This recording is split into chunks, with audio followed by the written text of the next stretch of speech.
भगवत त्रिबुलाचार्य स्वामी ग्रंथराज कुरल काव्य में 36वें परिच्छेद में 2, 3, 4, 5 इन 3 श्लोकों में यह व्याख्यान कर रहे हैं। जीवन में मिठाइयाँ खा लेना सरल है, पर मीठा बोलना बहुत कठिन है। मिठाइयाँ खिलाने वाले लोग मिल जाएंगे, खाने वाले मिल जाएंगे, वो तो दूसरे दिन मल हो जाएंगी। पर जिसने मीठा बोलना सीखा है, वो हर समय मीठा बोलता है, ऐसा व्यक्ति जीवन पर्यंत सुख देता है। इनको बोलने ना पाए, इसलिए सत्य जो है अपने आप में मधुर है। सत्य जो है इस लोक में भी सुख देता है और परलोक में भी सुख देता है। सत्य का जीवन, सत्य का चिंतन और सत्य का बोलना, ये तीनों ही व्यक्ति के लिए श्रेय मार्ग को दिखाते हैं और उन्नति का शिखर प्रदान करने वाला कोई है तो सत्य। एक बार लोग सत्य का उपहास कर सकते हैं, पर सत्य का नाश नहीं कर सकते। जब भी विजय होगी तो सत्य की होगी। असत्यवादी पुण्य के नियोग से कितने ही फूलों में खिल जाएं, लेकिन एक दिन मुरझाना ही पड़ेगा और फल सत्य को ही प्राप्त होगा। इसलिए यहाँ पर कह रहे हैं, असत्य में परित्यज्य लभते सत्यम दीपकम तत्कृते समीपस्थ स्वर्गो भूबलियम तपी। आचार्य महाराज कह रहे हैं, असत्य में परित्यज्य, जिसने असत्य का त्याग कर दिया है और अपने आप को असत्य से मुक्त कर लिया है, कर्मों से मुक्त होने की जिनकी भावना है, उन्हें बुद्धिपूर्वक असत्य जीवन से मुक्त हो जाना चाहिए। और स्वयं के असत्य जीवन से मुक्त नहीं हो पा रहे हैं, मैं कर्मों से मुक्त हो जाऊं, कोटि कोटि मालाएं फेरते रहना, कभी कर्म मुक्ति नहीं हो पाएगी। और हर व्यक्ति को मालूम है कि मेरा जीवन कितना सत्य कितना असत्य है, किसको मालूम नहीं है। मत पूछो गैरों से कि मेरा जीवन सत्य कि असत्य, पूछ लो स्वयं से कि तेरा जीवन है क्या। किसी से क्यों पूछने जा रहे हो? वो तुम्हारे 24 घंटे तुम्हारे साथ रहने पर साथ नहीं है। बाहर साथ दुनिया रह सकती है, तुम्हारे मन के साथ कौन रह रहा है? कोई रहता है क्या? मित्रों के बीच में रह करके भी तुम्हारे मन में क्या चल रहा है, ये आप जान सकते हो, मना पड़े ज्ञानी जान सकते, केवल ही जान सकते हैं। इसलिए कर्म से मुक्ति मिले मुझे प्रभु क्षमा करो, कर्म से मुक्ति मिले प्रभु क्षमा करो। अरे प्रभु क्या क्षमा करे, तुम क्षमा कर दो अपने आप को कि झूठ बोलना बंद करो, झूठ जीवन बंद करो, झूठ सोचना बंद करो। बोलो बराबर। इसलिए मुक्ति चाहिए है, असत्य जीवन से मुक्ति पाइए तो कर्मों से मुक्ति मिल जाएगी। असत्यम या प्रत्यय लभते सत्य दीपकम, जिसके पास सत्य का दीपक है, सत्य दीपकम, जिसके हाथ में सत्य का दीपक है, तत्कृते समीपस्थम स्वर्गो भूबलियदपि।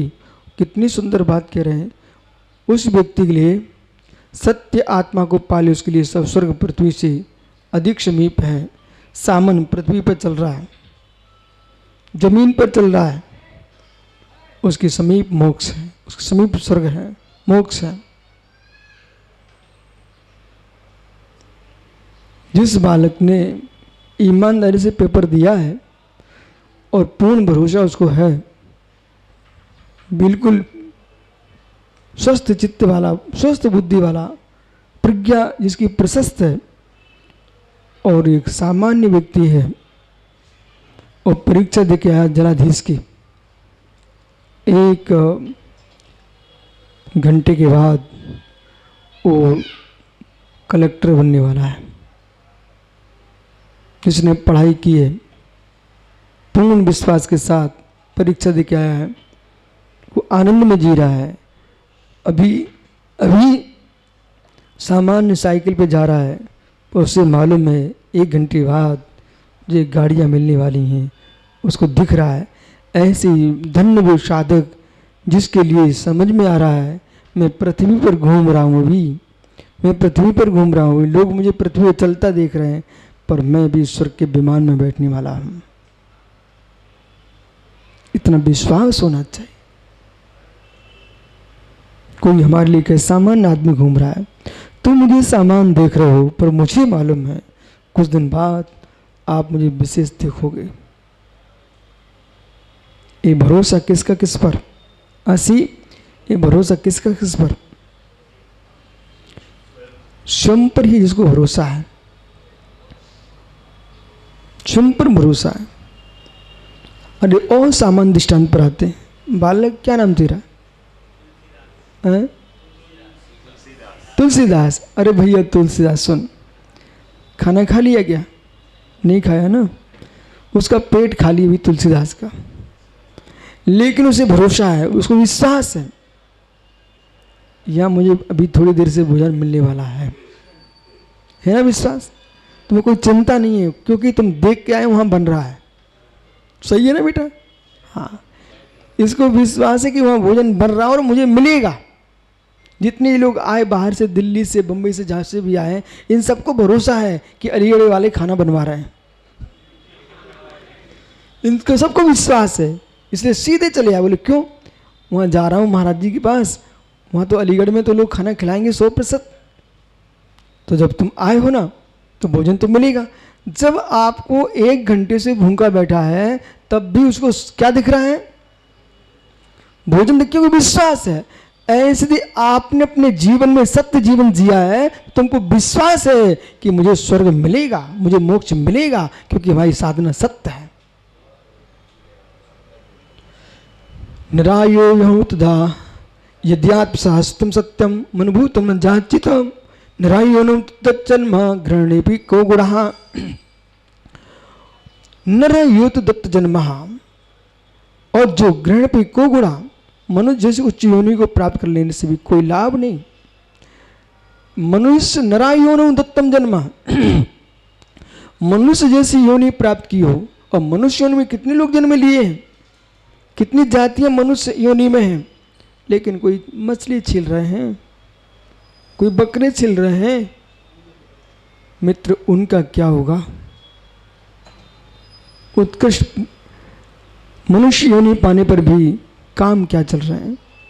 उत्तम धर्म पाकर, भैया जितने पुजारी बैठे हैं हमारे दादा, मंदिर में कोई ज़बरदस्ती सुपारी चढ़ा रहा हो और तुम्हारे लिए इलायची मिले, तुम इलायची चढ़ा देना, लेकिन सुपारी की राग में वो छुपाना नहीं चावलों में।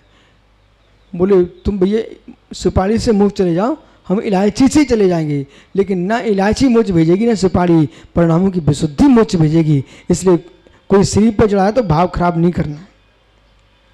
बड़े बड़े विधानों में ज़्यादा होता है कि उस इंद्र को सिर पर चढ़ाने को मिला, मुझे नहीं मिला। अरे तुमको नहीं मिला, भगवान देख रहे तेरी भावना क्या है, हाथ लगा लो। और नहीं कोई तुमको दे रहा, तुम टेंशन मत लो, 15-25 रुपये का सिर पर तुम स्वयं खरीद के लाओ, चढ़ा दो, लेकिन भाव खराब नहीं करना। भावों की विशुद्धि, भावों की शुद्धि का विनाश नहीं होना चाहिए। तो मनुष्य योनि को प्राप्त करके भी ग्रहणे पे को गुणा, मनुष्य योनि को प्राप्त करके क्या गुण है? नरायोनम दत्तम जन्म ग्रहणा पे को गुणा। क्यों? शाश्वतम अनुभूतम न जातुचित। जो पुरुष शाश्वत सुख आत्मा ने सत्य का आस्वादन नहीं किया, बेटा समझो, जिसने सत्य का आनंद नहीं लिया, सत्य का आनंद नहीं लिया, संयम का आनंद नहीं लिया, उसने मनुष्य योनि प्राप्त करके कौन सा बड़ा काम कर लिया? जन्म देना और जन्म ले लेना है तो त्रियंच पशु भी करना जानते हैं। परिग्रह को जोड़ना, घर बनाना, घोंसले बनाना, चिड़िया भी बना लेती है, दीमक बना लेती है। सुन रहे कि भैया, तुम रूपपुरा से दिल्ली तक पहुंच गए, अब वहां पर तुमने बहुत बड़ी बिल्डिंग भी बना ली, ये कोई बड़ी बात नहीं है। रास्ते में तुम देखो दीमकों कितनी बड़ी ऊंची ऊंची बना के रखी है। इसलिए घर बना लेना भवन बना लेना, संतान को जन्म दे देना, ये तो पशु भी करना जानते हैं। सत्य का आनंद लेना ये मनुष्य का आनंद है। सत्य का आनंद। ओ ब्रह्मचारी जी सुन रहे कि नहीं? सत्य का आनंद लेना। सब कुछ छोड़ के आ गया बेटा, परिवार वाले तुमको छोड़ चुके हैं, विश्वास मान। जितने ब्रह्मचारी यहाँ बैठे मुनिराज हैं, परिवार वाले निश्चिंत हो जाए तुमसे।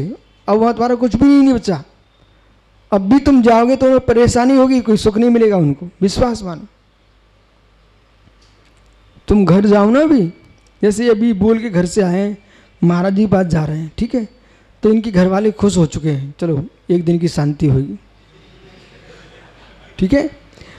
अचानक बिना बताए पहुंच जाए, घर में खलबली पड़ जाएगी, विश्वास मान। मैं क्लास लिए हूँ, ठीक है, मुझे मालूम है 8:30 बजे प्रवचन है, ठीक है, और ये 8 बजे आ जाते, बोले महाराज चलो, अरे हमारी क्लास लगना थी, अभी कैसे आ गए आप? खलबली पड़ेगी नहीं पड़ेगी। इसलिए सत्य का जीवन, सत्य का आनंद लेना सीखो। आशी महात्मा लक्की सत्य का आनंद लेने सीख। सत्य का आनंद, अपना ज्ञायिक भाव ही सत्य है, बाकी सब असत्य है।